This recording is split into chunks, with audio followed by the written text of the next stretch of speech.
Hi, this is Fair Lyons, and guess what? All the way from Trinidad and Tobago in Atlanta. You're listening, you're locked into, you're watching the soca scene, baby. Number one. Hey,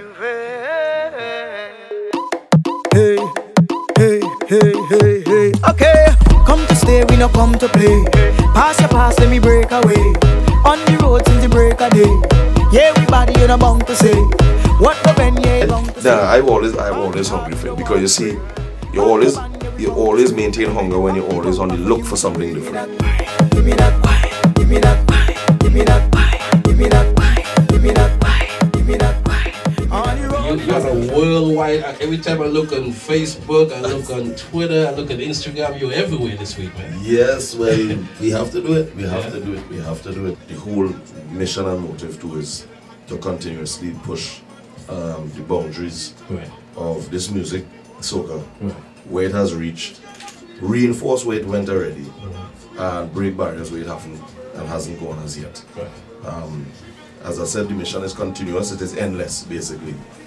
It didn't begin with me, and Lord God knows, I hope that it doesn't end with me. You know, we hope that all this here that is going on with myself and Lyons, the whole movement, that it becomes an inspiration as opposed to a nuisance, to encourage the generation coming after, or even those in our league now, in our generation now, you know, to start picking up the mantle and, you know, just keep pushing too.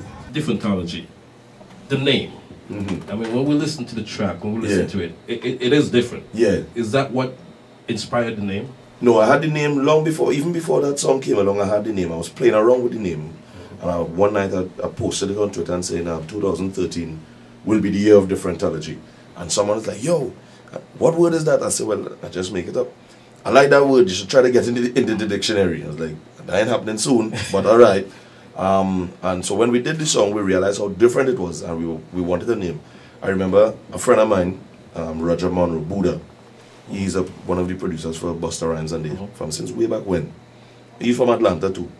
And I always remember while working with him years ago, he always said, sometimes you need to do things in contrast. So if you do a song about one thing, sometimes you need to look for the opposite name to give it. Right. I said, why?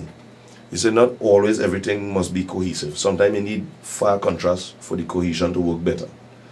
Because what will work in this instance, we have two opposites like that. Down the middle line, you have conversations, debates. But why the song is named Differentology? And then people scanning the song, listening to the song line by line, to see if they could hear why. And by the time they realize, wait, but it have nothing to do with the name, they already know all the words for the song, all the melody for the song. It's too late. It's in your blood already, you like it. Big up to Just Now Productions, which is Sam and Keishav. Keishav is from Trinidad, Sam is from Bristol in London. They did the remake of Savage for me last 2 years. And they also just did the remix to a track I did in 2011 called Turn Up. They did the production and featured Turn Up as the chorus, and another artist from the UK called Stylogy. I was driving home one evening and this idea just hit me in my head. Pam pam, dun, dun, dun, dun, dun, dun, pam pam. And I was just thinking like drums, like pam pam, pam pam. And I was like, yo, who could do this? And I had to kind of think way out of the box. And immediately my mind fell on Just Now Productions. And I called and sent them a voice note. I said, yo, guys are hearing this. You know, because I was still rolling off of the influence of Major Lazer, Watch Out For This with Busy Signal. The way they did the song. And the Differentology remix they did. And I was like, yo, this vibe is a new direction. And I hear this thing and I say, yo, put some synths and some chords in it, like if it's, you know, like one of them EDM songs, and they got the idea perfectly. They, like the next day or the next 2 or 3 days, they sent back the production, like, is this what you wanted? And it was just on point. I didn't have to ask them for anything different. I just went in the studio, put on that voice, song was done, kick off, immediate. Before you go, your dreads. Was there a particular reason? Yeah, you know, I heard so much stories about, you know, I remember when 2011, when Marsha Montano won Soca Monarch, that was the year he came back. You know, and people, it was all over the internet that both of us had a bet that whoever lost would cut their hair. And I was like, what kind of crazy things are here? And I just got to the point that I was fed up happening, and we had just built our pool at the house. And since we built the pool, I wasn't able to use it properly. because, you know, when you have long dreads and you go in that water, you need to dry out that and set it over and twist it. I just get fed up of going through that, and I was like, yo, I said, Faith, I'm going to cut my hair. And she was like, yeah, there we go. And she went with me, you know, because, I mean, it's here, it could grow back. If it How long grow did it back, take you to grow it in the first place? I started growing my hair in 2000, 2000. I started growing my hair. I had, like, plaits. And then I just let it grow into dreads, and it grew from there. And as I said, it is here, so it could grow back. If it doesn't grow back, it doesn't grow back. It doesn't matter to me. Why no? Once I go in that pool, I just take the towel and just so it's dry. I can lie down where I want. I could put on what I want. I can wear any hat. I could even go out and don't even brush my hair. I just cool, you know. I just like it that way. You know, and I mean, I'm 35 now. You know, I'm very grateful to see this age in this time, because this time is very different. You know, so I really thank God for allowing me to see this age in this time. So I think I had the point now where I just, you know, I just want to take things easy. I don't even have to worry about nothing. I just want to just dreads gone. I don't even want to worry about sitting on and twisting my arm and have you holding and pulling. Nah, that's done. Well, this is Bunji Garlin, the Viking of Soca. I feel like I'm in a red light district. Remember, so we go around the world. TheSocaScene.com. Check it out. Vibes. We did a lot of restructuring this year, and I have to say I'm very pleased with the outcome. Restructuring, how so? Well, we changed management for one. Right. We opened our own management company. We have a new staff. We opened our own promotion company. We launched our own studio. We launched our own band room. So one of the things was we didn't have our headquarters. We bought a building. Now we have our own place. We didn't have proper structure. I registered a company. I hired a staff. Now we have that. We didn't have a band room. We built a band room. We flew in a bunch of equipment. Now we have our own band room. Didn't have a studio. Flew in equipment. We hired 2 engineers. Now we have our own studio called Soundlock Studio. So every single thing that we fussed about is now in place. So the most, you know, they could go say is attitude, this, that, the other. But at the end of the day, what you see is real progress. What you hear is old talk. So you said that you're a law student. So are you thinking about life after soca music? Oh, you have to. I think all musicians should think about life after their musical career.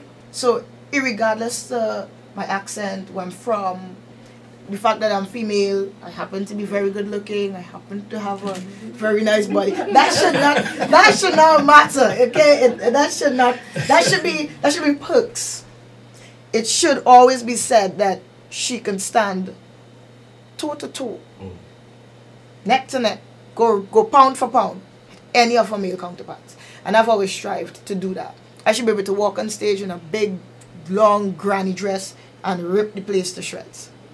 I don't think you'll ever do that. Oh, trust me, I have. Okay.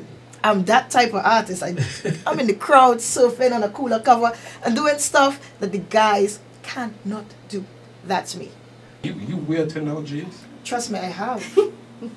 I'm that type of chick. I will wear something that's very cheap, but when I wear it, you are not going to know it, because the way it's done, it's supposed to look, because the thing about it is, I'm supposed to make the outfit's not supposed to make me. So even if I wear something from Target, or Target for you peoples, Target or Walmart for you people who don't know, you understand, it's supposed to still look like $1 million outfit. Okay. Once again, we're talking live with Faye and Lyons. Who's the boss in the household? I am. What sort of If question we is that? ask, but Did he not tell you? Musically, what's next for you? Just experimenting. We're experimenting with music on a whole different level. As you know, the face of soca is changing. Right.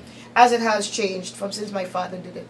And I think it's a welcome change, and I think it's a warranted change, because if we don't change and actually adapt and bring new things to the forefront, then the youths are going to turn to something else, and we're going to lose that whole generation of soca lovers that we so need to keep for the music to grow. Right. So I think one of the things that we have to be mindful of is, whilst we do need to change. We need to be careful what we change.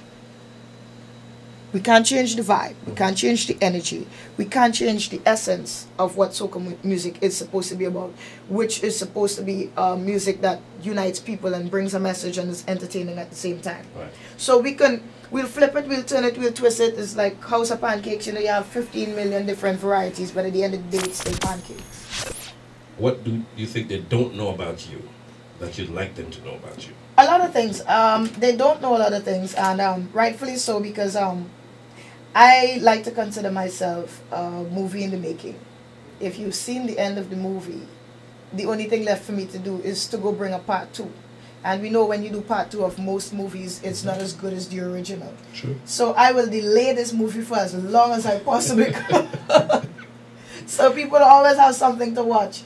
And, you know, for the fans, I guess they just need to keep, you know, paying attention, keep looking, and you'll see the stuff that you didn't know before. Because I have a lot of loyal, diehard fans from around the world that basically, ever so often say, well, I did not know you did that. Like when I went back to law school, they're like, well, I did not know you was interested in law. And then when I opened up, I did not know you did this. So if I go to give a list now, then they basically have nothing to look forward to. And I so like surprising people. It's one of my things.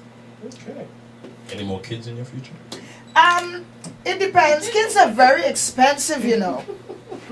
I did the math the other day, and I decided, why is Bunji Garlin pointing at me?